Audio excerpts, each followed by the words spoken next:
Okey. Assalamualaikum. Selamat pagi semua. Boleh dengar suara saya? Boleh. Boleh Doktor. Okey. Ada bunyi bising-bising tak dari bahagian saya? Ke semua okey tak? Okey. Okey. Alright. Okey, resume recording. Saya nak resume recording sekejap. Okey. Sorry. Saya share semula. Okey. So dalam perjalanan PSM ni, maybe you all ada hiccups atau masalah. So maybe you all student saya pun sendiri pun, jika ada masalah nak berjumpa saya, boleh berjumpa dengan koordinator yang lagi satu lah. Saya BER. Okey, kita punya advisor baru adalah TDAA baru kita, iaitu Dr. Samsul. Dia adalah kita punya TDA baru lah. So kalau you all macam tak dapat nak selesai peringkat PSM, you all boleh naik lagi sampai TDA. Kalau TDA tak dapat selesai, boleh pergi kepada dekan. So macam itulah proses dia. Okey. So apa-apa masalah dari sudut BER, you all punya supervisor BER boleh jumpa sama ada saya ataupun IR Budiman. Kalau you all daripada mikroelektronik atau medical elektronik, you all boleh jumpa Dr. Audrey ataupun Puan Rosnah. Kalau you all daripada communication, boleh jumpa Cik Shipun, Dr. Shipun atau Cik Ezri. Kalau daripada komputer, Puan Munira. Dan kalau power, boleh jumpa Dr. Suriana dengan Cik Suhaimi. Dia ada perubahan. So saya tunjuk muka orang barulah. Okey, untuk BR sama, untuk communication sama, Dr. Shipun dan Cik Ezri. Okey, untuk electric power, okey, lepas ni sama ada you all jumpa dengan Dr. Suriana ataupun Cik Suhaimi. Ni baru So pastikan bila cari tu cari orang yang betul lah. Seterusnya untuk kluster mikroelektronik dengan medical elektronik dah berubah dari Dr. Mani tukar kepada Prof. Madya Dr. Audrey. So boleh cari ni Puan Rosnah. Okey, komputer sama, dan juga kalau you all nak pakai makmal, kalau nak menggunakan makmal boleh berhubung dengan Encik Ezri yang tadi dalam communication, ataupun boleh berhubung dengan Encik Ayub Kasno ataupun Encik Zaki. So ni untuk pelajar-pelajar yang diberi kebenaran untuk masuk menggunakan makmal. Okay. So basically berapa ramai PSM 2 SEM ni? BEB kita ada 200, BEJ 200, BEB 57. So keseluruhannya ramai juga 257. So daripada 257 ni kita nak cuba elakkan lah. Kalau sebelum ni biasanya yang akan fail adalah seramai 20 orang. So 20 orang tu dah lebih kurang 237 orang je yang akan lulus. Yang 20 lagi akan fail. So kita tak nak lah ada benda-benda ni berlaku. Nanti saya terangkan seperti biasalah. Okey.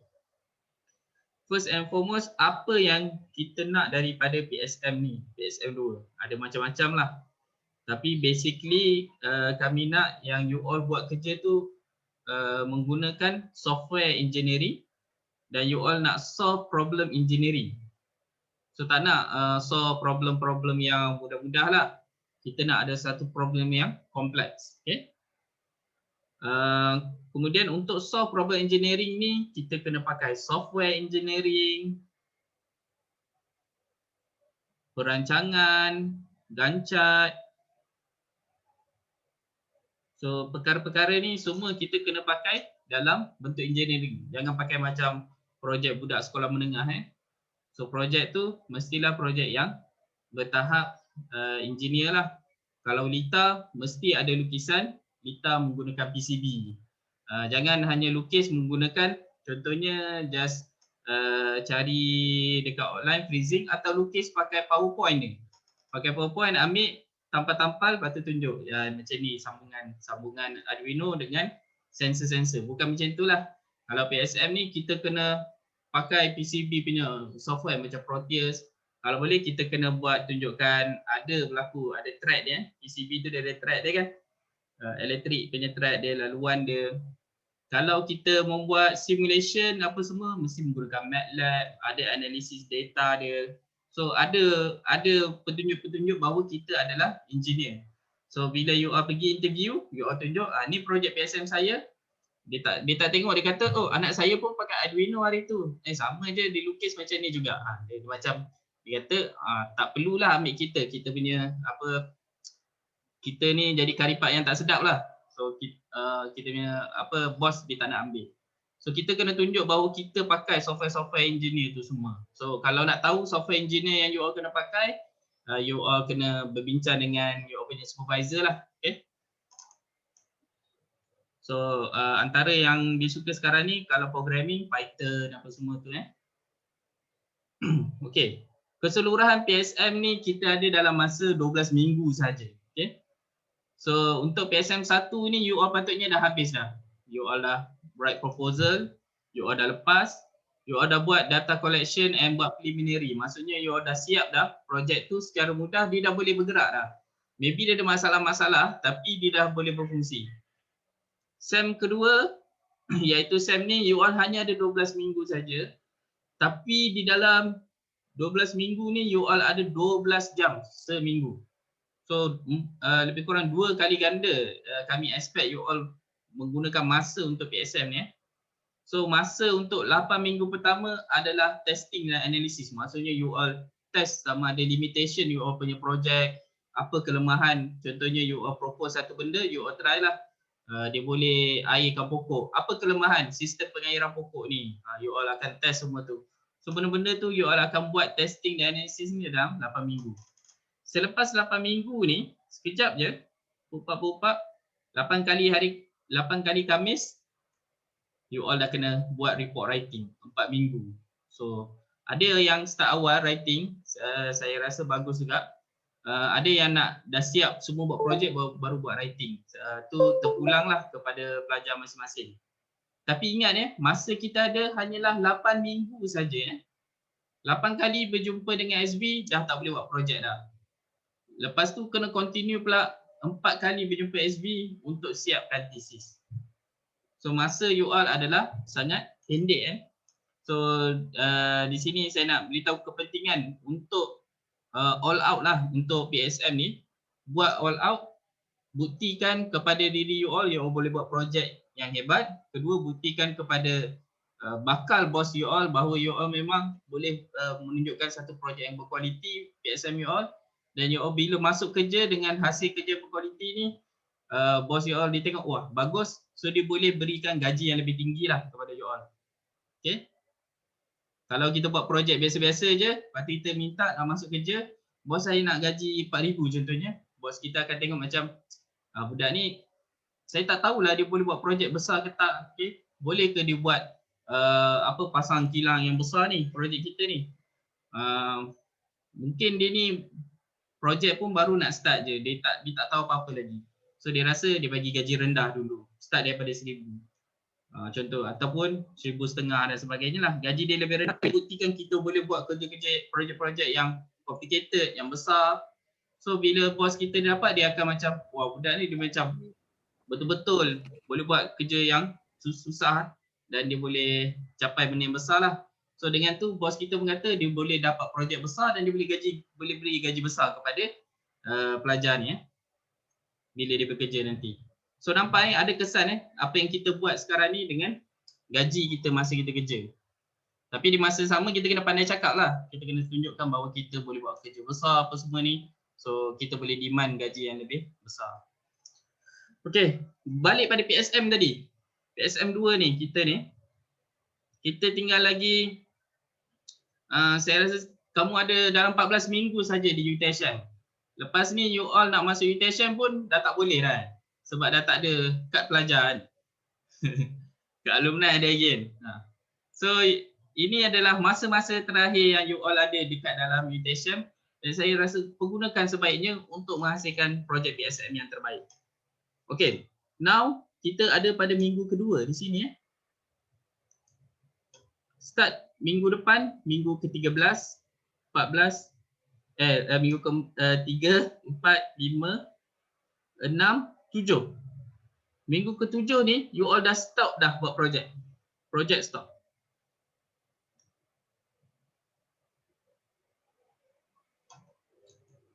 So rancang elok-elok. Kalau nak buat PCB punya lukisan, siapkan satu minggu.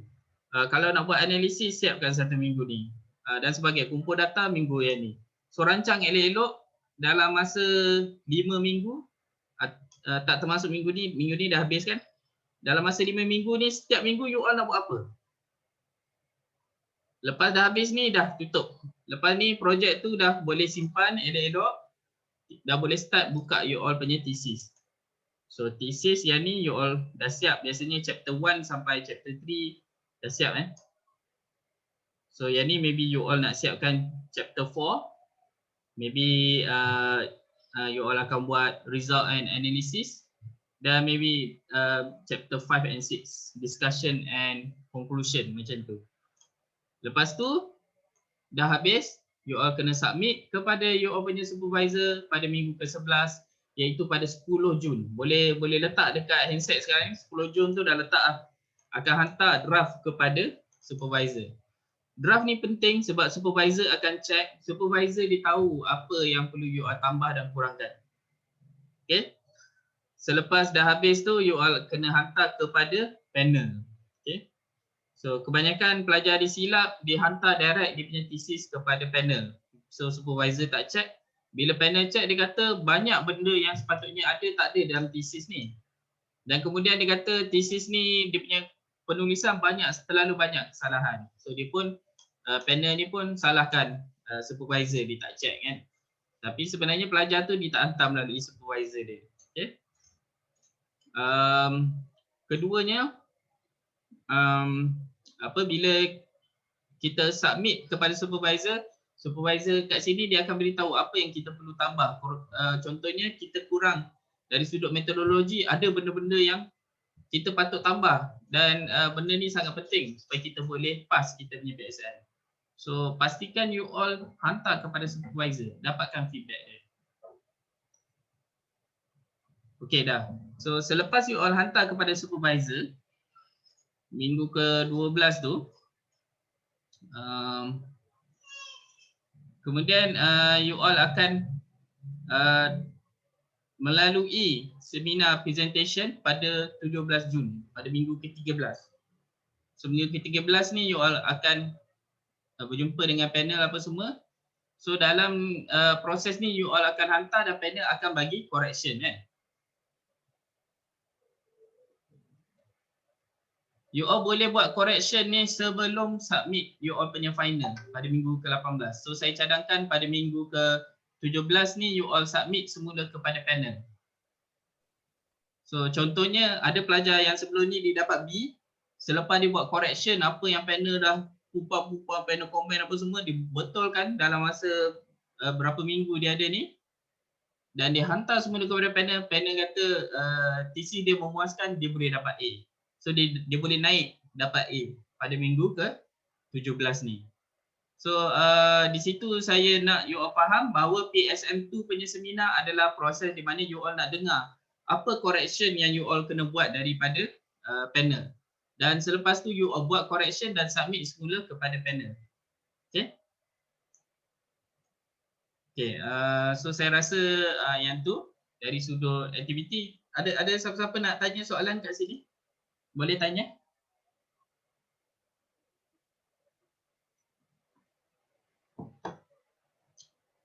Okey, tak ada? Doktor nak tanya.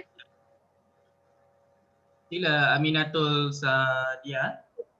Tarikh tu hari week 11 10 Jun dan week 12 pun 10 Jun. Tarikh yang sama ke? Oh, tu saya silap tu. Okey. Ya. Tapi dia punya minggu tu betul Terima kasih Aminatul. Okey. Ada kesilapan dari sudut tarikh tu.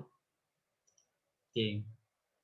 Tapi minggu ke-11 tu you all dah kena hantar draft kepada you all punya supervisor So saya rasa semua boleh bersetuju bahawa you all tak banyak masa Okey. So dah boleh start gear masing-masing? Setuju. Setuju kan? Orang kata tu dah boleh start lah you all punya persediaan untuk melalui cabaran PSM 2 ni. Okay, tak boleh rehat-rehat dah lah. Okay. So seperti biasa, kita masih melalui COVID. Jadi kebanyakan kita ni tak boleh masuk ke makmal. Saya faham lah. So jadi bila tak dapat masuk ke makmal, untuk pelajar-pelajar yang tak dapat masuk ke makmal, semua boleh buat secara software. So macam ni FYP you all, kalau you all buat secara hardware, you all boleh tukar kepada software. Tak ada masalah. Secara asasnya buat secara hardware tu tak wajib. Tapi apa yang wajib adalah menggunakan software-software berbentuk engineering. So MATLAB pun kita boleh install MATLAB dekat komputer kita menggunakan email student. Kita boleh Okay. So benda-benda tu you all kena bincang dengan supervisor you all lah. Apa software engineering yang you all boleh pakai. Kenapa kami tekankan? Sebab inilah yang industri dia duk tanya. Dia pelajar-pelajar engineering ni dia pakai software engineering lah. Okay, dia lukis pun pakai PowerPoint dia tu. So dia kata macam mana dia nak masuk kerja nanti kan. So dia orang tak nak. Dia tak nak student yang tu. So pastikan benda-benda macam tu ada elemen-elemen tu. Okay, mengenai PSM ni, setelah ni UTSM pernah keluar perkeliling bahawa untuk PSM 2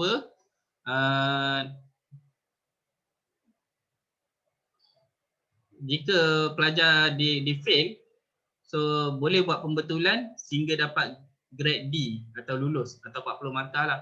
Kalau you all rasa you all tak boleh nak buat juga PSM you all, contohnya you all dah kahwin, dah ada anak apa semua, ataupun dah kerja, dah tak nak, dah macam dah tak boleh nak bagi komitmen, pastikan yang paling penting siap tesis. Siap tesis paling asas. So you all akan dapat D. Tapi kami tak berapa sokong lah benda ni sebab bila dapat D untuk kerja ni kurang baik lah. So bila you all nak minta kerja, masuk kerja minta gaji 3,000, 4,000 atau maybe 2,500. Tapi bila bos you tengok you all punya PSM just dapat D. So dia rasa you all memang tak boleh buat projek macam tu kan. So benda projek ni sangat penting lah sebagai engineer. Okay. Kedua, pelajar PSM tidak boleh gagal lebih 4 kali. Kalau lebih 4 kali gagal, dia akan dibuang daripada undergraduate. Maksudnya 4 tahun dia belajar tu habis, hangus. Dia tak akan dapat dia punya degree dia. So ada dah beberapa student yang kena basically bukan fakulti nak tapi pelajar sendiri, dia daftar tapi dia tak datang belajar. Dia bayar yuran tapi dia tak buat pun PSM dia. So in the end dia sendiri gagal dan habislah usaha dia selama ni. So pastikan benda ni tak berlaku pada you all. Jangan pandang PSM ni macam projek-projek macam dalam kelas kita lah. PSM adalah projek yang sangat besar dan memerlukan you all punya sepenuh perhatian lah. Okay. Okay, ada 4 minit ya. Okay, antara sebab pelajar gagal, kebiasaannya adalah benda sama. So cuba elakkan daripada masuk kepada pelajar gagal ni ialah kita tidak berjumpa dengan supervisor. Oleh itu kalau ada pensyarah dibagi tahu ada masalah pelajar tidak hadir, JKPSM akan keluarkan surat amaran lah kepada pelajar. Kalau lebih daripada 3 kali pelajar tak hadir, supervisor boleh gagalkan pelajar tersebut. Okay? Dia tak hadir tanpa alasan yang kukuh. Okay? Yang lain dari itu, antara benda paling penting, bila dah last kali pada minggu ke-17 tu, you all kena hantar Turnitin. Ada pelajar yang dia tak dapat nak submit thesis dia, almost fail. Dia punya PSM lepas sebabkan dia punya Turnitin dia lebih daripada 30. Okay, Turnitin ni you all just kena check daripada chapter 1 sampai chapter 5.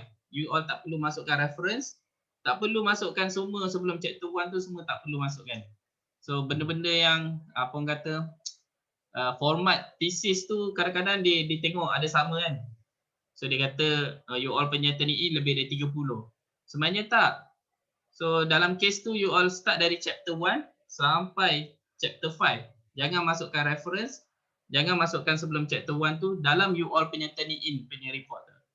Dan check kalau you all 30% atau ke bawah, okay good, dah boleh graduate. Kalau lebih kena baikilah betulkan. Okay. Okay, ni contoh Turnitin.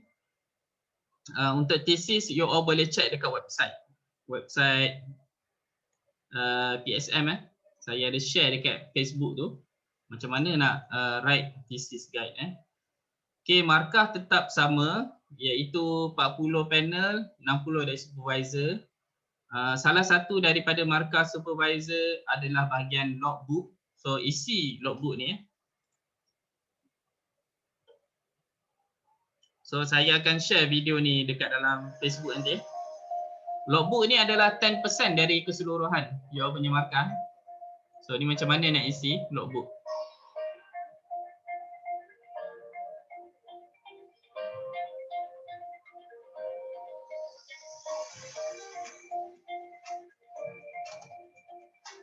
Okay, pilih dekat e-project online. Pilih dekat activities. Ambil icon warna merah.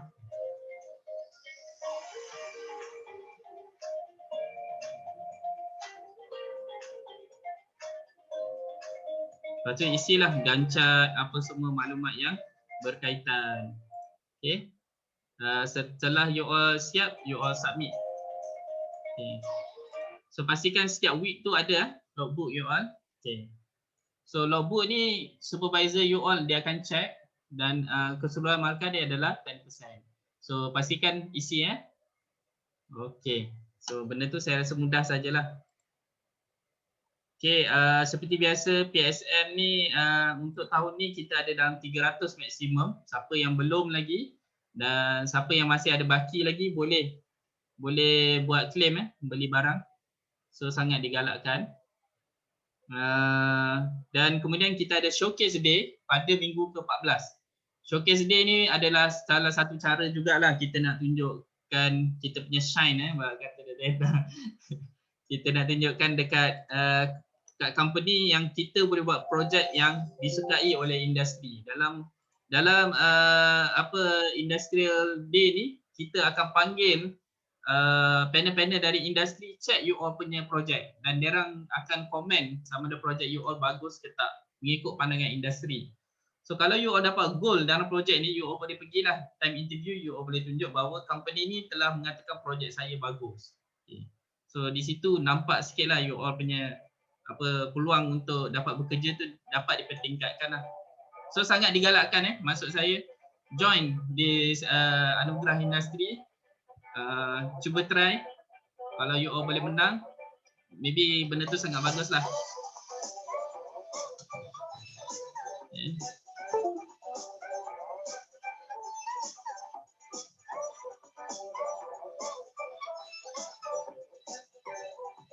So ni panel-panel yang last time kita ada daripada STM, mikroelektronik. Mana tahu dia orang suka you all punya projek, dia akan ambil you all bekerja kan.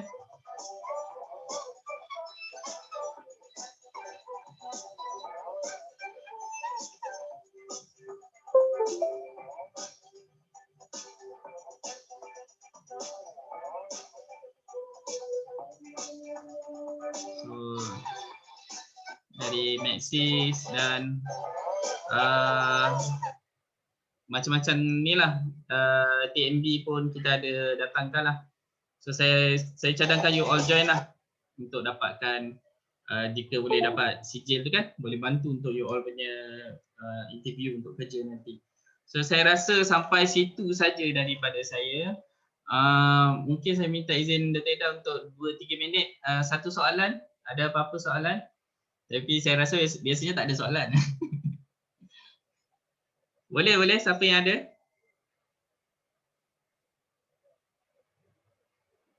Okey. Kalau tak ada soalan-soalan tu mungkin boleh dikumpul di bahagian chat Okay, so dengan tu saya rasa sampai sini taklimat PSM. Dan seterusnya kita teruskan dengan sesi bersama TJ HEPA. Okay. Okay. So saya ingin menjemput Timbalan Dekan Hal Ehwal Pelajar Fakulti Kejuruteraan Elektrik Elektronik Dr. Helda untuk menyampaikan sedikit kata-kata beliau lah untuk PSM 2. Silakan. Terima kasih Dr. Ubay atas ni jemputan dan peluang ruang bagi pada saya untuk berjumpa dengan pelajar-pelajar PSM 2. So untuk saya dimaklumkan kebanyakan PSM 2 means that this should be your last semester lah, most of you. So sepatutnya kat sini adalah last semester awak semua So tak ada, do you have international student tak dalam kita punya group ni? Just to double check. Okay, before saya start sekejap je. Kalau ikut nama tak ada dekat dalam PSM. Okay, good. So kat sini kita ada 197 participant. Okay, so saya akan continue dengan saya punya ni lah kata-kata ni lah untuk you adalah graduan 2021 So this is very important, penting untuk awak dan juga harap dia dapat membuka mata awak dan juga memberi awak chances lah sebelum you graduate ni you boleh polish lagi diri you, tinggal lagi satu semester untuk pastikan you are ready for the ni lah industry. Okay, so saya akan share saya punya screen. Okay, my screen. Okay. Okay, nampak saya punya screen?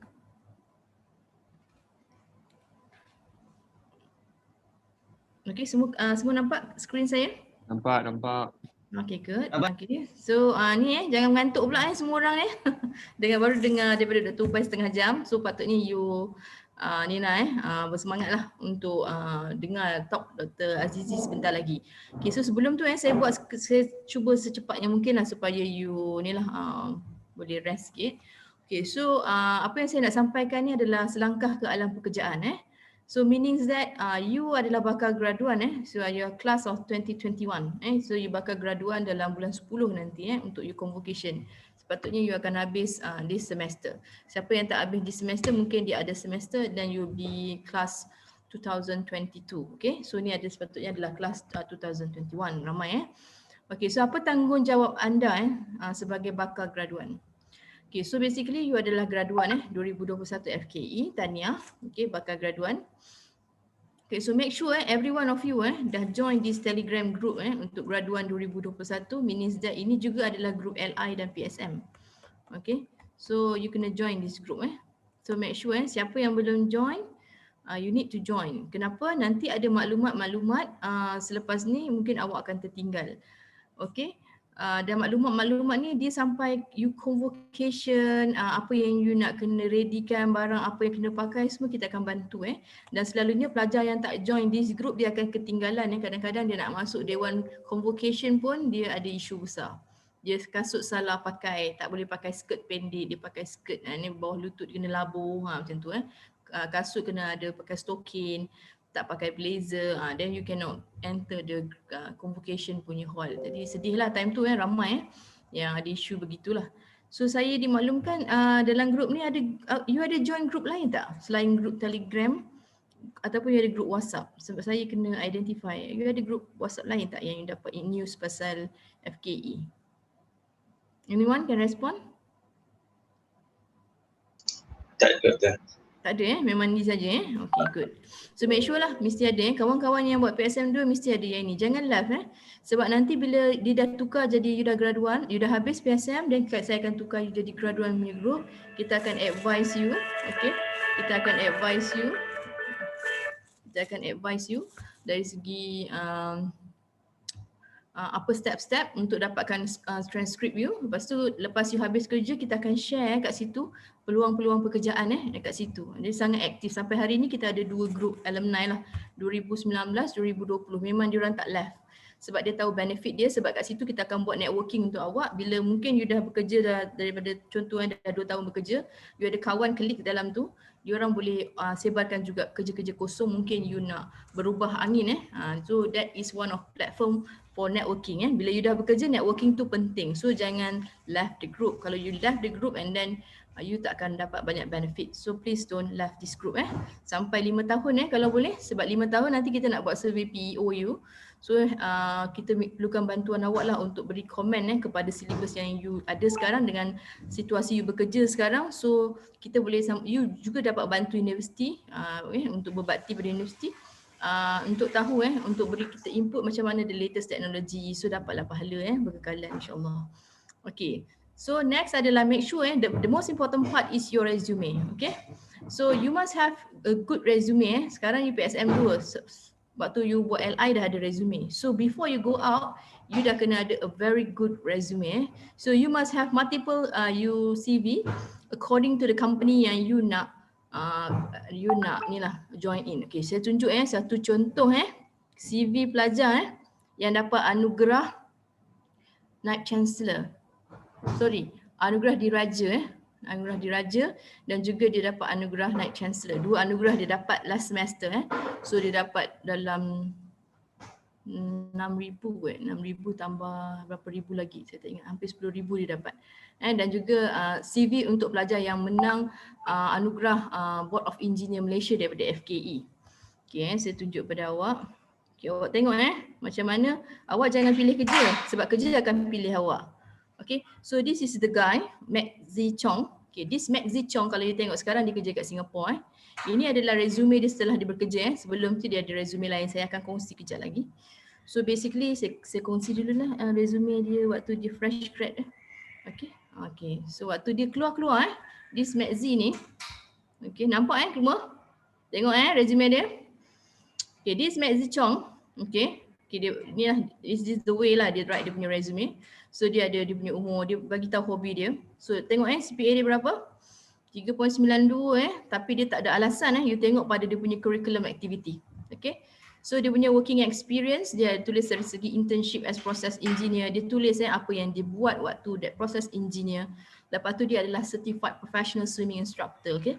Sekarang ni company dia bukan nak satu skill je, dia nak multiple skill also soft skill. Kalau you boleh menyanyi dia nak, kalau you boleh ada extra hobby, dia nak tahu apa yang add value lah kepada company dia, you ada banyak skill Not only the technical side, it's also on the ni lah soft skill side. So dia ni lah, dan dia ada begini.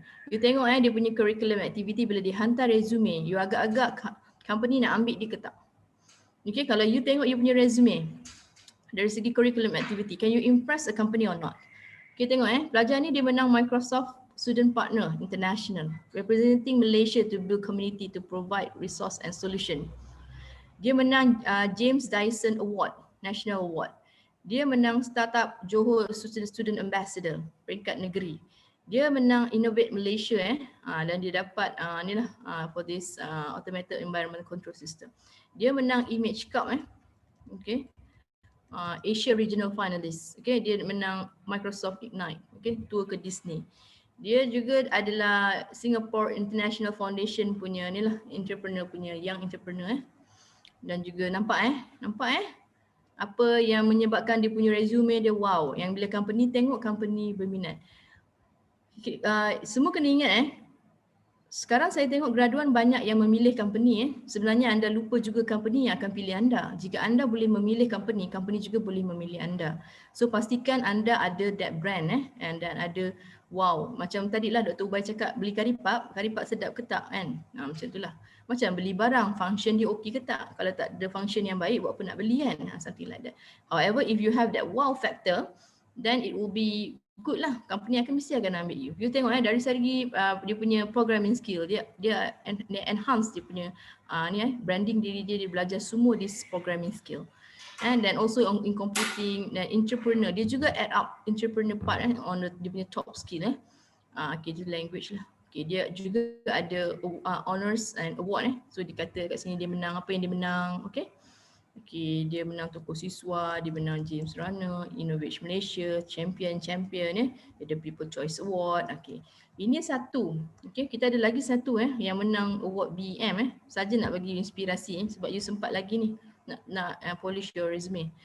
Okay, ini yang menang anugerah Board of Engineer Malaysia untuk convocation.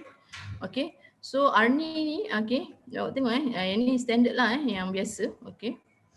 Okay, dia tambah kat sini dia punya style lain sikit, tak ada masalah. Yang penting content tu ada. So dia ada software skill, dia ada AutoCAD, SketchUp macam Dr. Ubay kata. That soft skill and software skill kena tambah juga on also your hardware skill So kat sini nampak dia dah tulis. Okay, contoh dia untuk dia punya internship training tu dia bagi tahu very detail apa yang dia buat on the session. So dia cerita juga pasal final year project dia. Okay, dan award-award yang dia dapat semasa dia graduan. So sebab tu dia senang dapat kerja That is one of the way kita nak tangkap kita nak tangkap hati industri dan ni lah for fresh graduate that is one of the sharing yang saya nak maklumkan pada awak lah. So basically I'm hoping lah yang you dah boleh start walaupun tinggal satu semester yang you can also join many competition maksudnya macam nanti waktu Dr. Ubay buat symposium tu and then you can join mana-mana yang sempat lah. Masih lagi sempat. Okay, the second one adalah berkenaan dengan LinkedIn. Make sure you have LinkedIn account. Saya dimaklumkan kebanyakan you dah ada LinkedIn account. So this is LinkedIn account ni sebenarnya adalah macam social media untuk working So you need to have a very good LinkedIn reputation, macam you update FB you, IG, status, then should be something like that. So company boleh nampak and reach you kan daripada tengok ini resume and then di reach melalui LinkedIn lah. And also you can contact big boss lah dalam company melalui LinkedIn ni lah. Dan juga HR you boleh cari HR company dalam LinkedIn. So this is very important for you generasi baru ni dengar lagi saya kan, masih ada lagi kan kat dalam ni semua orang. Ya, Doktor. Ada. Okay. Masih. Ini penting tau nanti supaya you nak bekerja nanti ni kita dah ready awal-awal. Jangan risau, awak semua ada skill, cuma the way you want to put it on paper lah and present yourself. Contoh tadi, okay, pastikan every time you submit your resume to company, make sure you have cover letter. Kita baru-baru ni kita banyak dapat komplain daripada company bila company marah kan, dia memang akan contact kami. Dia kata why student kalau email tak bubuh cover letter. Memang kena. Dia marah student satu hal, dia marah universiti satu hal. So kami dapat banyak komplain lah daripada company. So kadang-kadang alumni kita bantu pelajar-pelajar UTHM sebab kita ada satu group alumni yang besar. So alumni akan share dengan kita peluang-peluang pekerjaan dan dia akan bantu adik-adik dia lah yang kat sini.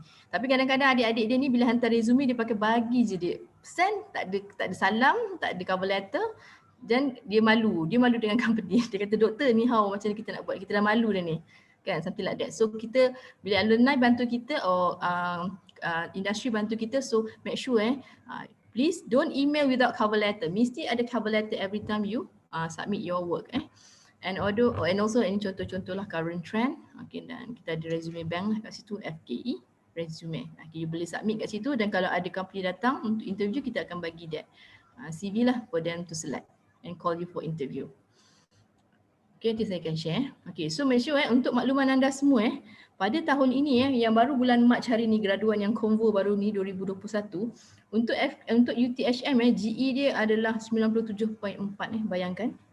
Okay, tinggi So 2.6% saja orang tak bekerja Maksudnya tak bekerja tu mungkin dia tak nak kerja lagi, dia suri rumah, something like that, tak ramai. So kebanyakannya graduan UTHM memang tiada masalah untuk dapat pekerjaan. Dan kita adalah top 2 universiti dekat Malaysia seluruh UA di universiti di Malaysia kita adalah universiti kedua GE paling tinggi yang dapat kadar bekerja yang sangat tinggi. So kalau kita tengok kat sini FKE tahun ni alhamdulillah kita dapat 96.3% bekerja, alhamdulillah. So ini semua adalah bantuan daripada you semualah, maksudnya you punya senior untuk bantu kita collect data untuk kita dapat 96.3%. Kita bantu you cari kerja juga dan you juga bantu kita untuk isi data-data tu lah. Okay, itu dia compulsory. Okay, so makluman kita dapat 96.3 lah. Okay, so basically alhamdulillah. So kita juga ada buat grant GE yang kita bagi dia khas untuk professional certification. Tahun ni dah habis lah yang Akitura ni last one yang nombor 5 ni. So grant professional ni harga dia 6,000 satu orang. So nanti tahun ni kita cuba mohon juga. Okay, nanti kalau ada lepas you graduate nanti bulan 6 kalau kita dapat kita offer. Nama ni grant GE, masuklah join in. Dia mungkin 5 hari and then you ambil test and then you dapat certificate, professional certificate bukan certificate biasa, professional certificate. So join lah kalau ada nanti hebahan daripada pihak saya. Okay, so apa yang you perlu buat untuk graduan ini apa ni kelas 2021 saya lupa nak tukar. Okay, kelas 2021. Okay, so make sure nanti bila you dah habis bulan habis je hantar je hard copy. Sorry, tak ada hard copy sekarang. Hantar je CD. Okay, siap. Okay, you kena pastikan you kena sebelum you combo dapat ada keputusan senat, you ada beberapa proses yang you kena buat sebelum you dapat transkrip.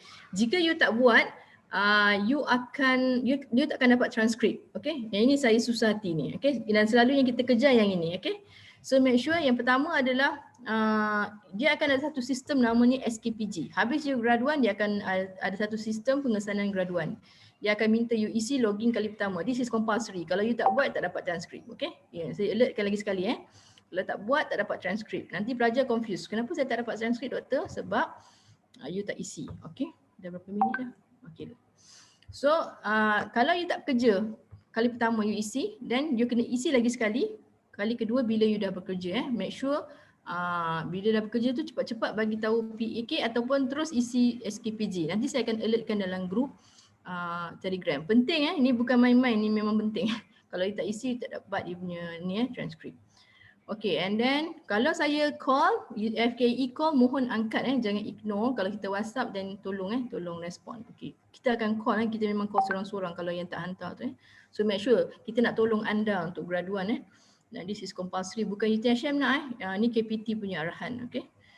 So the next one adalah you kena isi, lepas SKPG you kena isi porang SISMA. SISMA is actually kita UTHM punya, you kena daftar dalam ni dan dia akan gunakan rekod ni untuk untuk send transkrip dan sebagainya. So kena betul dalam sistem ni alamat latest one kalau tak dia takkan you takkan dapat information. The third one is compulsory. You have to be registered as engineer, graduate engineer. So yang ini hanya untuk FKE, FKMP dan FTK pun dia bukan untuk IR, dia untuk yang biasa je. Okay, dan untuk FCAP. So make sure you register as graduate engineer. Okay, this is compulsory. Bila you dah bekerja, you need to be certified. You memang adalah graduate engineer yang registered baru you boleh bekerja dengan aman And this is optional. Kalau you nak alumni punya card pun boleh, mohon. Dan kalau you nak debit card Bank Islam untuk UTHM pun boleh, tak ada masalah. So the last one is on the MUET side. Okay, kalau belum MUET band 3, okay, jangan risau. Kalau dah pernah dapat MUET band 3 expired tak apa, dia sekali je hantar ke unit akademik FKE. Tapi jika belum MUET band 3, make sure you mesti dapatkan MUET band 3 sebelum you graduan. Bila you graduan tanpa MUET band 3, you akan dapat kedudukan baik tamat pengajian, KBTP. You tak akan dapat graduan sampai you dapat MUET band 3. Okay, be careful. Selepas dapat transkrip, dapat je slip MUET yang baru, terus bagi kat PAK untuk cop dan hantar ke unit akademik FKE untuk diorang proses. Okay, that is the process. Okay, selagi tu tak dapat status graduan. Okay, so penting ni dan ada kawan-kawan awak ambil MUET sampai 6 kali. Okay, so tolonglah tolong rancang dengan baik supaya nanti you at least dapat graduan dengan baiklah Sebenarnya untuk MUET ni saya dimaklumkan teknik je tak betul. Semua pandai dalam bahasa Inggeris, tak ada masalah. Cuma you tak tahu teknik menjawab yang betul. Okay, so make sure join our FKE punya MUET group Kita akan kadang kita bagi training dalam tu. So, kalau tak tahu nanti saya akan blast balik lah. Okay, berkenaan dengan group WhatsApp tu. Okay, kalau you kata doktor tak sempat dah doktor, MUET dah penuh. Okay, kita ada MUET on demand. You boleh pergi dekat ni, MPM punya website. Bukan kita jaga MPM punya website, pergi MUET on demand. Mahal sikit lah mahal sikit dia punya ni. Dan jadual dia lebih lebih banyak. So you can select pada hari-hari yang tertentu lah untuk MUET on demand ni. Okay, saya harap you maklum lah pasal MUET on demand. Okay, so dia ada tutorial semua. Okay, dan last kali bila dah ambil MUET banyak kali dan KBTP tak okay juga, last UTHM akan offer satu English exit program. Tapi harga dia 500. You kena attend kursus 5 hari. And then you pass, kita ada 4 days dan 1 hari exam. Then kalau you pass and then you boleh ni lah, you graduate. Tapi itulah, lepas tu banyak isu pula sebab ramai yang dah bekerja kan. Lepas tu nak attend this course, isu banyak. So kalau boleh settlekan di peringkat MUIT Okay, so ingat FKE. Okay, so pastikan adab nombor 1. Okay. Dan you have to determine your punya attitude dan untuk pastikan you berjaya So please PSM 2 ni it is exercise for you to be an engineer. Problem is there and you need to solve that problem. And how do you want to look at that problem tu is the way you feel it So feel in a positive way. Itu adalah adventure. Bukannya itu adalah masalah. Ingat kalau tak ada masalah, macam mana you want to grow? Kadang-kadang setengah pelajar ni, sebab dulu kan waktu dia belajar mungkin dia buat group assignment, dia banyak dia banyak rely on friends. Okay, this is the time untuk you try to test yourself. Jangan bagi banyak alasan. Kalau you nak grow, then you grow. Jangan tak nak grow. That is the big problem. Kalau you takut sangat dengan supervisor you lari-lari pun, you kena menghadap supervisor you juga akhirnya. Faham tak? Kalau you kata tak nak jumpa minggu ni, minggu depan lah, minggu depan tak nak jumpa, minggu depan lah. You ingat tahu, akhirnya you kena jumpa dia. So basically you have to face the problem. That is life. Kena berani. Okay. Marah tu biasa. Kalau tak kena marah namanya tak belajar. Okay. So ni beranikan diri. Hati kena kering Bila belajar ni hati kena kering sebab kita memang bukan sempurna. Kita memang nak belajar. So kita akan face ramai orang. Kalau setakat di universiti tu, that is very soft. Tapi bila you dah bekerja, you akan jumpa macam-macam orang, macam-macam perangai. And bila you dah biasa di universiti, and then you should be okay. Outside you dah tahu what is the method, macam mana kita nak overcome that kind of problem. So saya doakan semuanya stay positive. Okay. Kalau tak faham supervisor cakap, record Sama juga bila you dah bekerja nanti, ambil voice record ni, record apa supervisor awak cakap. Memang tak faham ni, dengar banyak kali. Kita tak cakap apa, saya hari tu doktor cakap apa? Doktor cakap apa kan? Macam tu no. So you need to train yourself to be professional, to be a leader and to be someone yang sebenarnya awak semua ni adalah leader untuk masyarakat. Ingat ini generasi yang akan lead my child. So make sure okay, please adab nombor 1 dan seterusnya ilmu. So make sure jangan komen yang pelik-pelik di website, di FB. Jadilah netizen yang berhemah, baik dan kumpul pahala. Bukan jadi netizen yang banyak komen, banyak komplain, however you do not come with solution. That is not actually a person yang a good person. Ini saya nak kena tegur sebab saya tengok ramai sekarang attitude sebab saya mungkin rasa awak ni terpengaruh jugalah dengan situasi dunia sekarang. However you need to remember okay, you need to be a good person and you need to think before you post, you write anything Kalau it is good, then post it. Kalau mendatangkan mudarat, tak perlu comment on everything because you are not the expert. No need to do that. And if you do not know, jangan comment and complain. You need to ask first. Betul ke ni benda ni? Selidik dulu, baca dulu, baru share. Macam itulah. That is normal lah perkara yang berlaku dengan rakyat Malaysia. So you need to be good citizen. Saya doakan semua berjaya lah. InsyaAllah berjaya. Okay. Jaga adab, jaga solat dan jangan putus asa. Okay, so make sure be professional at work. Adventure memang biasa. Be systematic, macam Dr. Ubay cakap, plan dan nampak planning dan plan. Be positive. Ingat dengar betul-betul, baca betul-betul. That is professional. You need to baca betul-betul, dengar betul-betul. Enjoy what you do, keep good relationship, do not wait for tomorrow and write down everything you need to do nanti supaya you dapat that steps. Okay, so anyway, I would like to congratulate you semua sebab dah berjaya dalam PSM 2. So I wish you all the best. Okay, good luck. Kalau ada apa-apa masalah boleh ni lah contact saya. So remember, jumpa supervisor Ingat 12 hingga 1 adalah masa berjumpa dengan supervisor. Takut tak takut, face it. Okay, so itu saja daripada saya. Okay, Dr. Ubay, saya rasa itu saja. Terima kasih semua, good luck ya. Jangan takut pula. Dan face it. Takut pun tak apa, takut. Just normal. Dan you just ni lah, make sure that you can end your ni lah PSM dengan keadaan yang baik and the best that you can do Itu saja daripada saya. Terima kasih. Okay. Terima kasih banyak-banyak kepada Timbalan Dekan Hal Ehwal Pelajar Dr. Hida binti Abdul Kadir atas perkongsian dia tadi Okay, menarik So kita tiba masa kepada penceramah jemputan kita, iaitu Dr. Nur Aziz Mahdi. Dia akan berkongsi mengenai apa yang you all perlu buatlah pada semester ni, iaitu you all macam mana nak write bahagian metodologi, discussion and result. Okay, so hopefully you all boleh memberikan perhatian yang bersungguh dan boleh catat-catat notes apa kata-kata, poin-poin penting yang diberikan lah. Okay, so Dr. Nur Aziz Mahdi dah bersedia ke? Okay. Okay. Boleh dengar saya ke? Boleh dengar. So tanpa melengahkan masa, saya menjemputlah kepada Dr. Nur Aziz Mahdi untuk sesi talk beliau. Dipersilakan.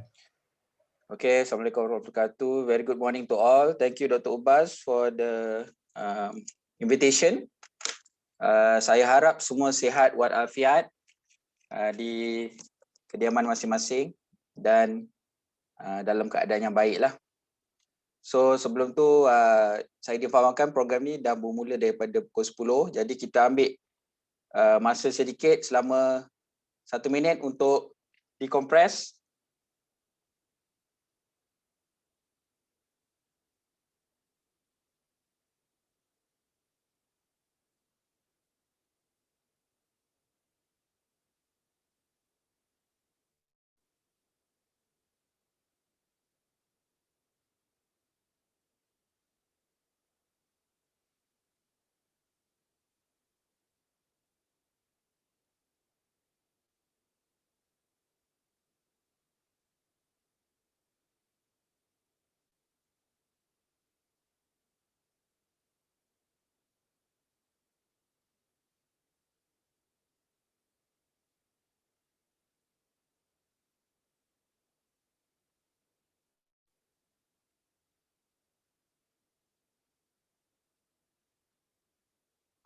Okay, so semua ready ke? Everybody still here? Yes. Okay, Yes. thank you very much. Okay, so hari ini saya akan membincangkan mengenai metodologi, result dan discussion. Di dalam ruangan chat tu saya dah kongsikan PDF file yang saya akan gunakan untuk pembentangan ni. So feel free to browse through. Dan kalau ada apa-apa soalan boleh bertanya di ruangan chat ataupun selepas saya punya pembentangan tu boleh tanyalah melalui boleh tanyalah melalui voice boleh cakap je. So saya harap saya tak lama sangat, ada dalam 15 slide dan akan menerangkan secara ringkaslah. Kita cuba tengok sedikit apa ekspektasi, what are the expectation of examiner when we are reading your reports with respect to the methodology section and the result and discussion. So sediakan soalan by the end of the session, kalau ada apa-apa soalan boleh tanya saya, dan kalau saya tak tahu ada penasihat PSM pun, Dr. Ubay pun mungkin boleh bantulah dengan Dr. Hirda. Okey, kita mulakan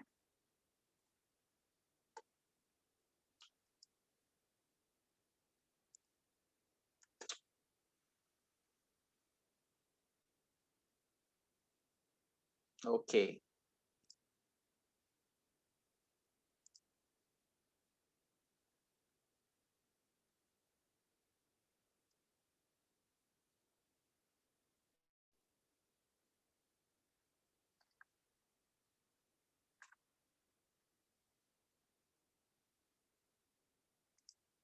Sekejap saya ada isu teknikal.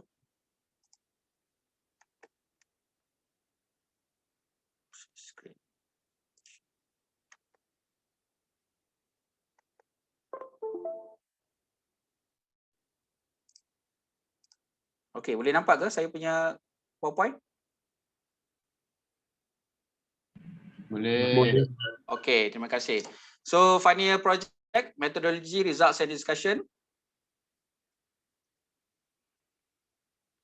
Okey, dalam PSM 1 dan juga sampai sekarang kita dah ada tajuk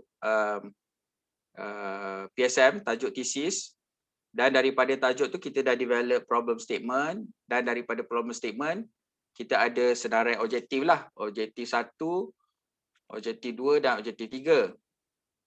So daripada objektif-objektif yang kita ada tu, kita kena gunakanlah metod-metod, beberapa metod yang kita boleh gunakan untuk membuktikan objektif 1. So contohnya daripada slide ni kita boleh tengok objektif 1 mungkin menggunakan metod A, dan metod A akan menghasilkan result A1, dan daripada result A1 akan ada perbincangan, discussion 1. Ini secara saya cuba gambarkan apa struktur thesis awak nanti. So objektif 1 mungkin menggunakan metod A, objektif 2 mungkin menggunakan metod B ataupun metod A juga.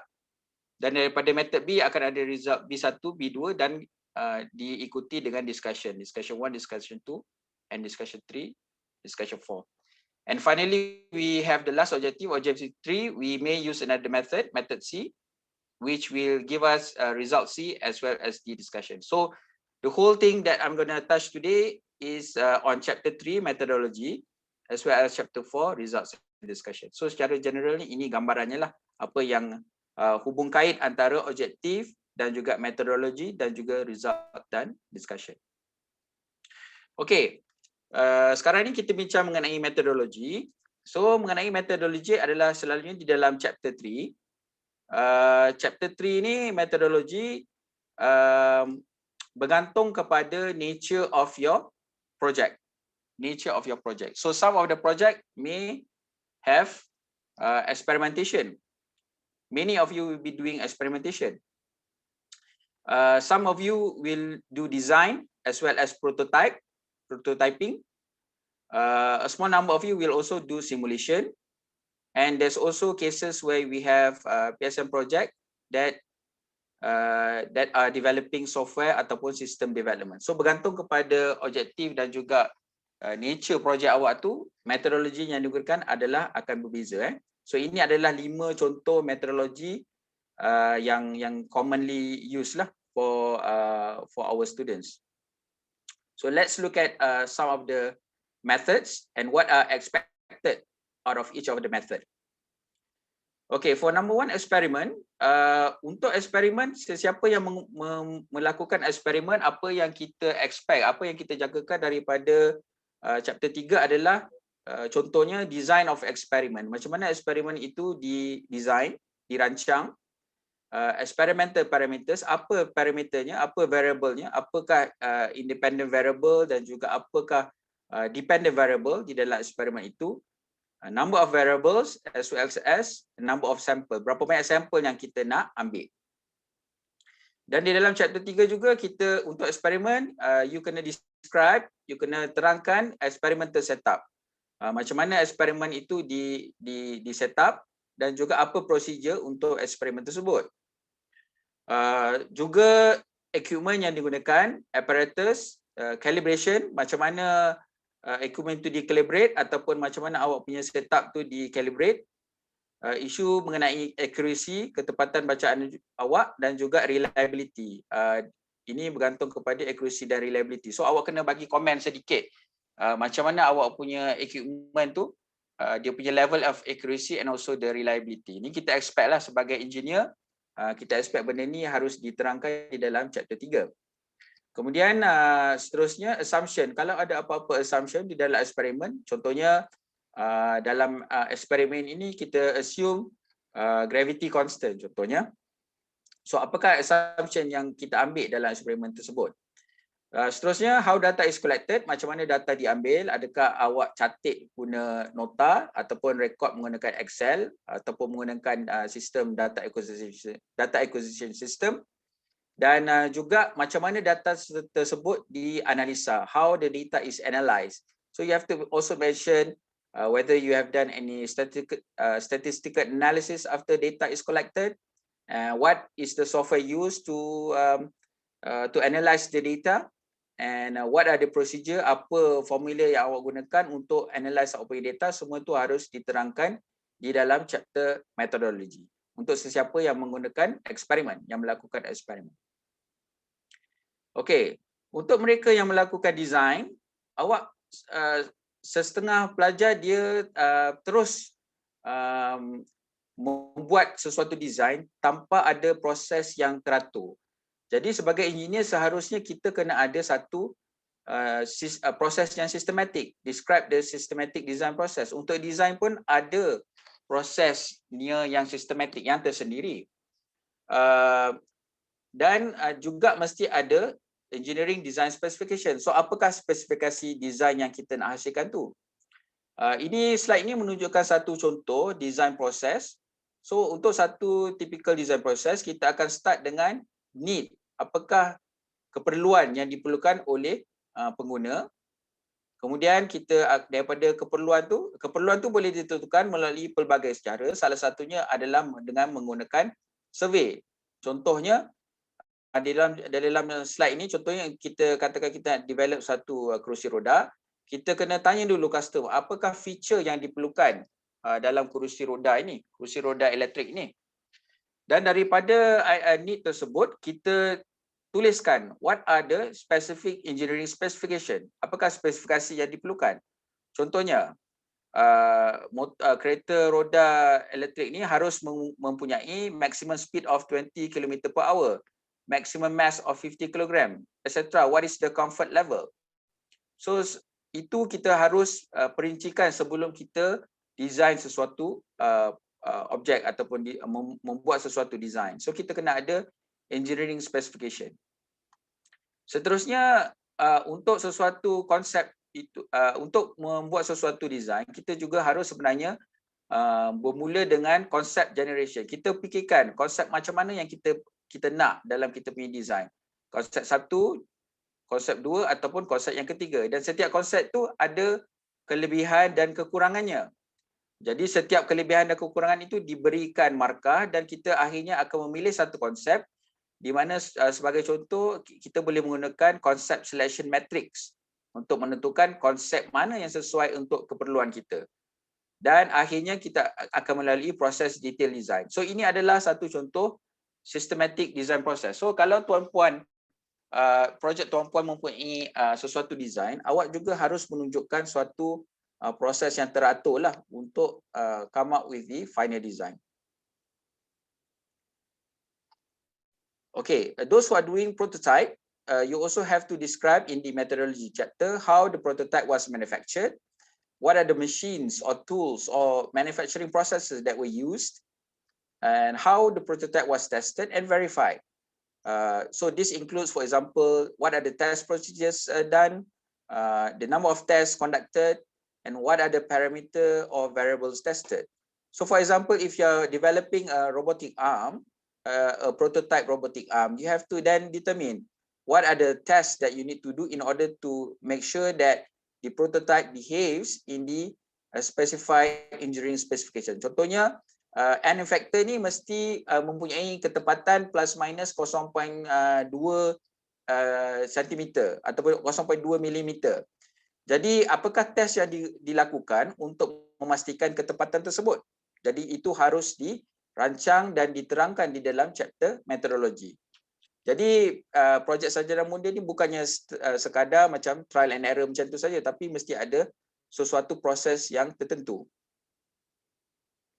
Okey, untuk mereka yang melakukan simulation, yang menggunakan simulation menggunakan software, kita harus menerangkan apakah software yang digunakan, apakah perincian yang digunakan, apakah assumption untuk simulation tersebut, what is the simulation setup, and what are the parameters for the simulation. For example, if you're doing simulation, you need to determine what is the step size, the convergence criteria, the solver used for the simulation, and whatever other information that is important in your simulation. And also it is very good to prove the validity of your simulation to the real world condition. So sometimes when you are doing simulation, it actually it's only simulation.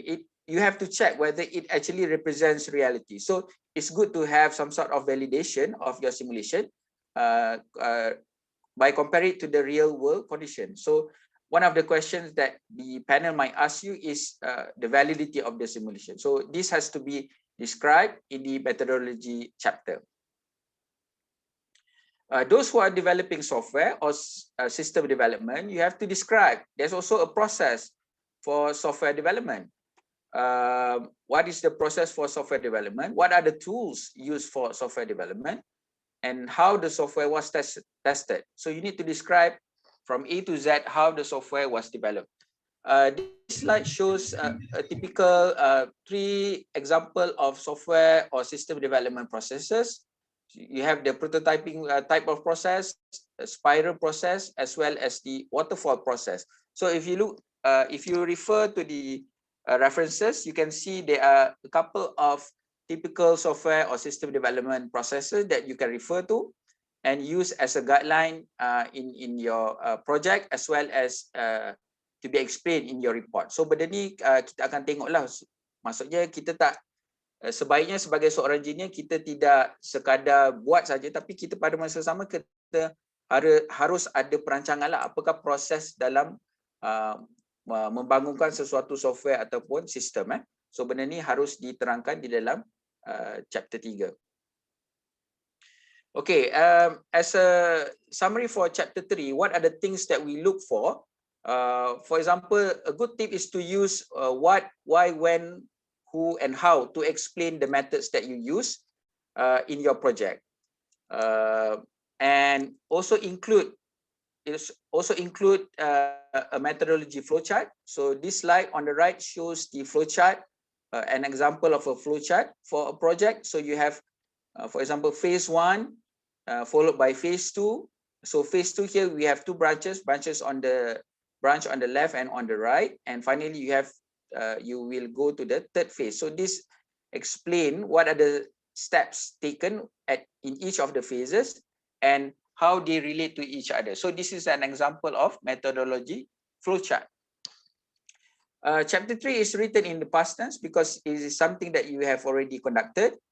Use passive voice. For example, the voltage was increased from 0 volt to 3 volt. So this is the style that you use to write chapter 3. Use past tense because all of the experiment ataupun all of the procedures has already been completed. So use past tense in your writing. And finally, basically the purpose of chapter 3 is, number 1, to make sure other people can repeat the experiment or procedure. So you have to put in the details so that other people may replicate what you have done or what you have conducted. And number 2, enable others to see and evaluate the process used to achieve the objective. So kita nak dalam chapter 3 ni kita harus menerangkan supaya orang lain boleh menilai sama ada proses yang awak lalui itu adalah sesuatu yang baik ataupun mungkin kita boleh kritik proses yang telah tuan-puan lalui untuk mendapatkan objektif yang telah dikenal pasti. So finally, process must be systematic. You cannot just go with the flow, trial and error and hope for the best. So sebagai engineer, kita harus melalui sesuatu proses yang sistematik dan proses itu harus diterangkan di dalam chapter 3 methodology. So itu adalah chapter 3 ini adalah chapter 3. Dan apabila kita telah terangkan semuanya sekali di dalam chapter 3 methodology, kita akan terus kepada chapter 4 results and discussion. So apakah results? Results adalah menunjukkan show what was achieved. Tunjukkan apa yang telah dicapai. Sama ada eksperimen ataupun design ataupun prototype ataupun software yang telah anda bina. And follow up with some sort of discussion. You have to explain what was achieved. Analyze what was achieved. Was it good or was it bad? Was it good enough? How does it compare to work from others, for example? And finally, how this explanation, discussion yang awak berikan tu satisfies the objectives of the project. Finally, you have to tie up your discussion to the objectives that you have defined in your project. So that's the whole point of chapter 4, results and discussion. Okay, as far as results are concerned, you have to show data in a meaningful way. Use charts if able.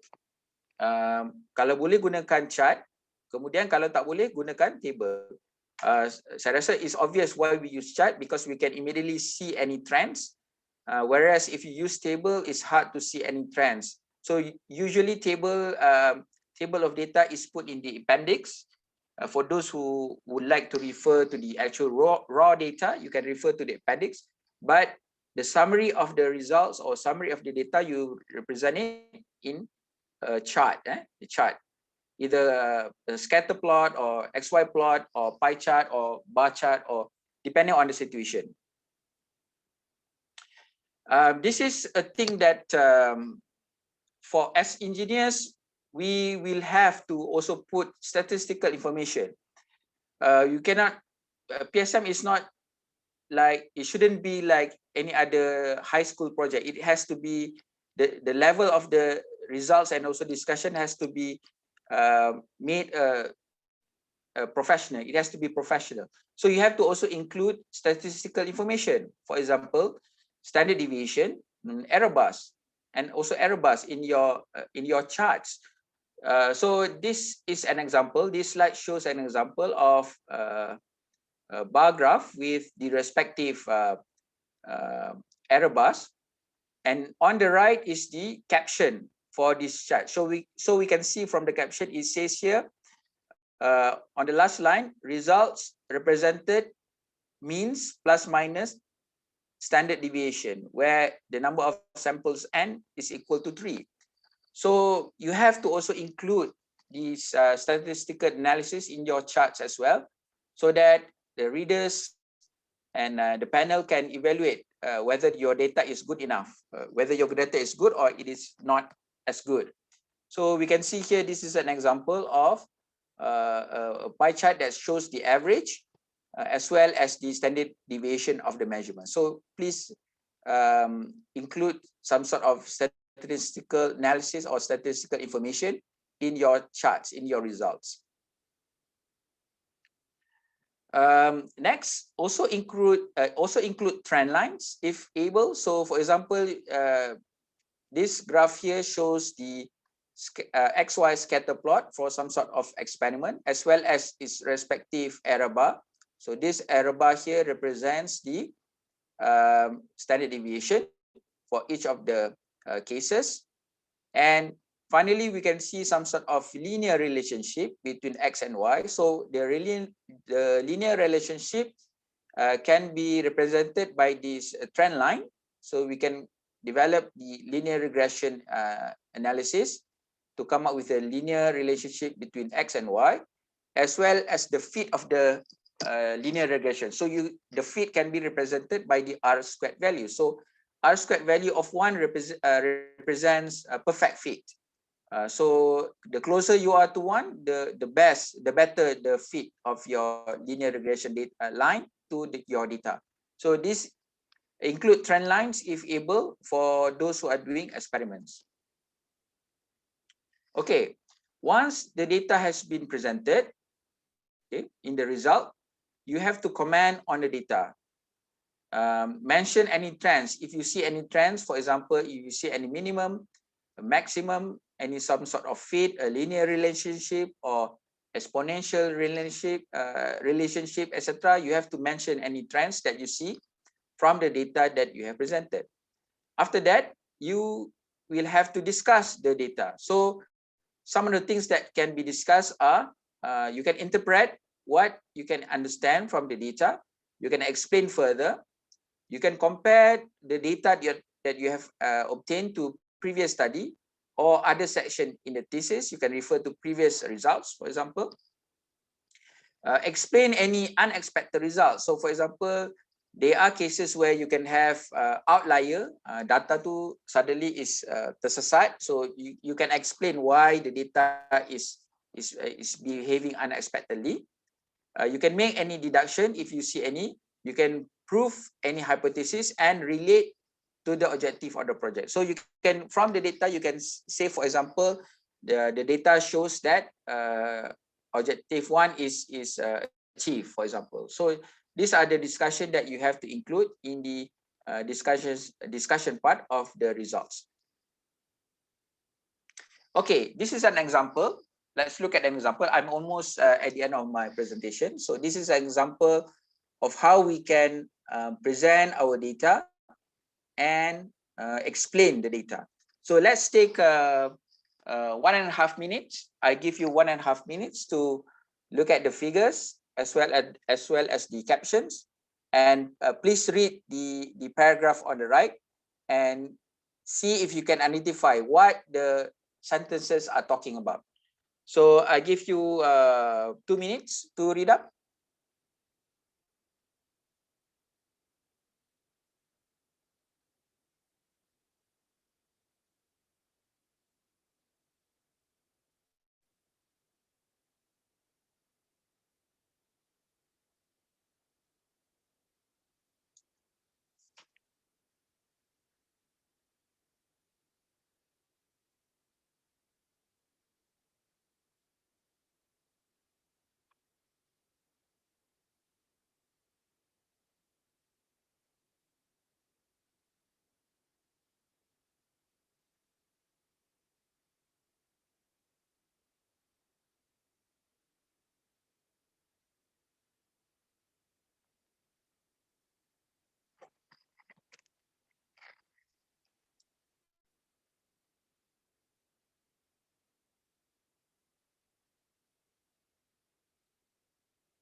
Okay. Okay, kita cuba discuss contoh results dan discussion ni. So the first thing that you notice is the figure on the left. So there are 3 figures. Figures 4.10, figure 4.11, and figure 4.12. So it is important to have a very good caption for the figures. So the first figure, the caption says average computation times for SMPC and SMPCL, where NC is equal to 20. So this is the case where NC is equal to 20. On the second figure is also average computation times for the 2 algorithms. So basically this is, the paragraph is about algorithms, 2 different algorithms, where for the second figure, NC for the second case is equals to 60. And finally, figure 4.12 is the case where NC is equal to 100. Also important in your figure is to have x-axis label. So you have the label of the axis, sampling time, as well as label in the y-axis, computation time. It's also important to have very clear legends. So this is the legend menunjukkan the red line represents SMPCL, the blue dotted line represents SMPC. So this is an example of a good figure with the respective captions. So that is the first thing that we notice from this figure.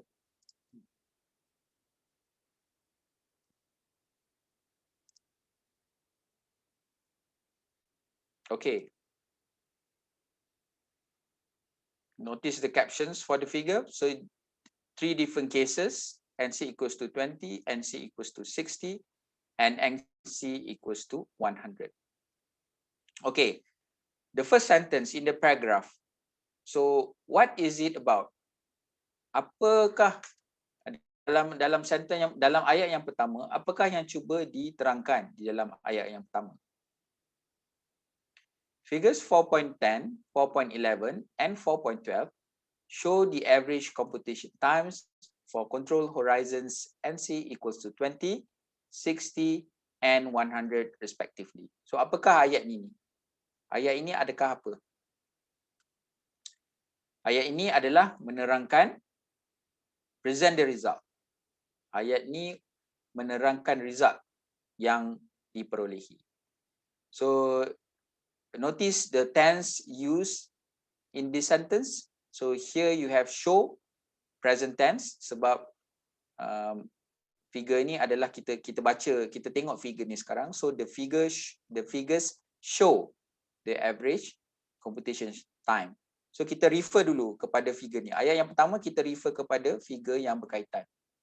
So 3 figure ni menunjukkan average computation time, okay, untuk 3 different case for control horizons NC equals to 20, 60 and 100 respectively. So itu ayat yang pertama. Macam mana pula dengan ayat kedua? What about the second sentence?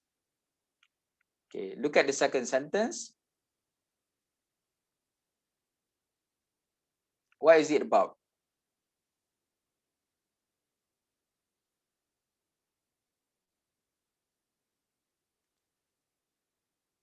So the second sentence, as we can see from all these figures, the SMPCL algorithm consistently produces shorter computation times at all sampling times for all the simulation. So ayat ini adalah apa? So this sentence shows or highlights the trends seen from the figures.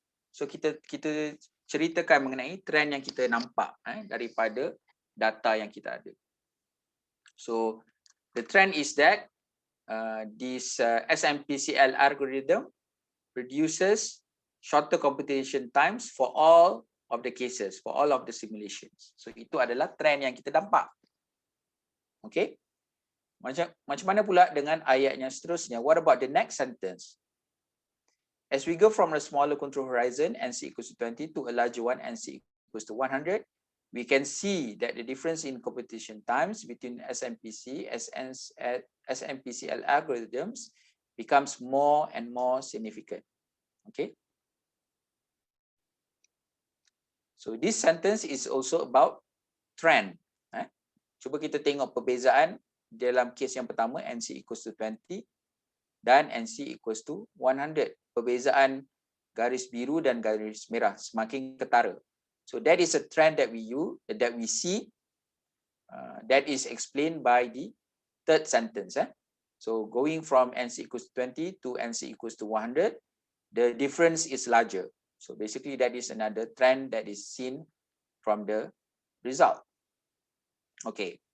Now we move on to the fourth sentence. With a longer control horizon NC, more variables are required to be solved in the QP algorithm, thus requiring more computation time. So, apakah yang cuba diterangkan daripada ayat ini? What is the purpose of this fourth sentence?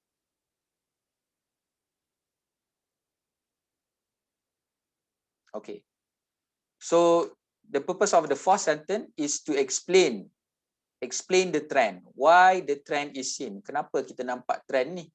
Kita cuba memberikan sesuatu penerangan yang kita rasakan bersesuaian dengan trend yang kita nampak dalam ayat-ayat yang sebelumnya. So dekat sini diterangkan NC lebih tinggi, lebih banyak variable yang diperlukan untuk menyelesaikan lagi satu algoritma dipanggil QP algorithm, thus requiring more computation time. Jadi memerlukan lebih banyak masa untuk komputasi. So ini adalah penerangan kita terhadap trend yang kita nampak. Finally, the fifth sentence. However, with the parameterization of the input trajectory until the end. So what is the purpose of the final sentence?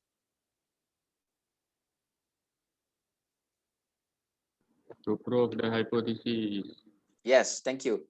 So the final sentence, proving a hypothesis or claim, or you relate it to the objective of the project. So basically for the results and discussion chapter, you follow this particular pattern when you want to explain the result as well as the discussion.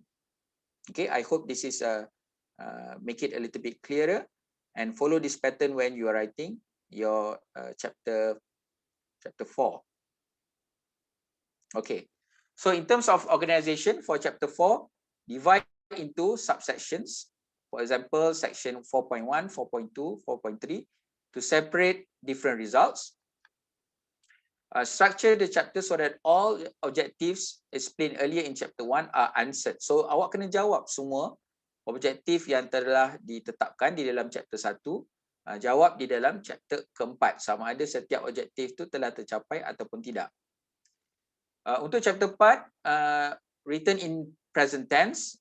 Okay, for example macam contoh yang sebelum tadi, figure 4.1 shows bla bla bla. From the figure, a linear relationship exists between the voltage to the power. Ini sebagai satu contoh lah. Dan jangan lupa, don't forget all the tables, figures to have appropriate titles, axes and legends. And also as engineers, don't forget the respective units. Semua number kena ada unit yang bertepatan. Jadi itu adalah chapter 4. So penerangan pembentangan saja, saya setakat itu saja. So saya harap dapat memberikan sedikit gambaran lah apa yang kami sebagai panel lihat di dalam thesis awak nanti, dan cuba rancangkan aktiviti di dalam semester ini di dalam PSM 2 supaya anda dapat mempunyai material yang mencukupi lah untuk diterangkan di dalam thesis yang akan diserahkan di akhir semester nanti. Jadi itu saja daripada saya. Saya bukalah sekiranya ada apa-apa soalan daripada tuan-puan yang ingin memerlukan penerangan lebih lanjut. Silakan.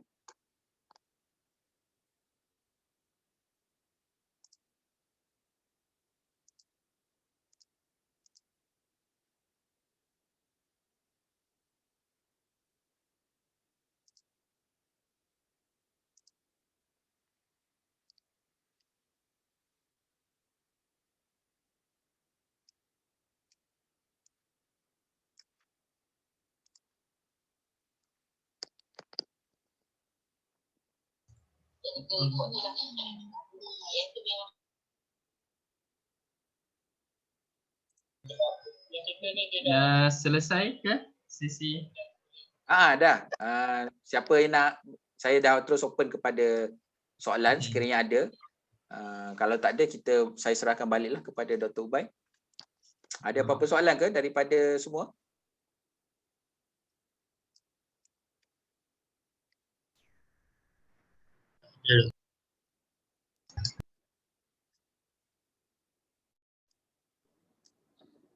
Okey, kalau tak ada apa-apa, saya ucapkan selamat berjaya lah kepada semua. dan semoga tuan-puan semua dapat selesaikan projek PSN 2 dengan jayanya. Dan saya inilah ucapkan semoga maju jaya lah. So terima kasih banyak untuk attention yang diberikan dan all the best. Thank you. Baik, Doktor. Terima kasih. Okey, terima kasih banyak-banyak kepada Dr. Nur Azizi Marti. Saya rasa satu penerangan yang first time saya tengok memang menyeluruh lah secara mendalam. So apa-apa pun kalau you all masih ada soalan, boleh menyoal di dalam Facebook lah. Kalau berminat untuk panggil lagi Dr. Nur Azizi pun boleh beritahu kami lah. Kita boleh panggil lagi sekali. Okay, so saya rasa saya ingin mengucapkan terima kasih lah kepada semua TV Herpa dan juga Dr. Azizi dan juga kepada semua pelajar yang dapat meluangkan masa hari ini, dan saya harap pertemuan hari ini banyak perkara yang boleh didapati dan dipelajari lah, dan semoga apa yang dipelajari hari ini dapat membantu dalam untuk menjayakan kamu semua dalam PSM 2 Okay, so jumpa anda semua di majlis graduasi Okay, insyaAllah dan saya doakan kejayaan untuk anda semua. Okay. Oleh itu saya tangguhkan majlis kita dengan tasbih para rasul.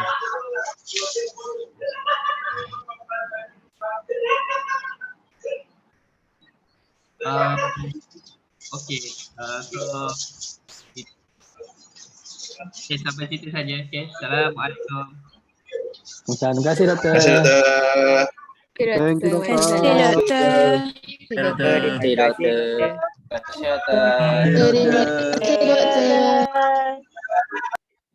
Thank you, Doktor. Terima kasih Doktor.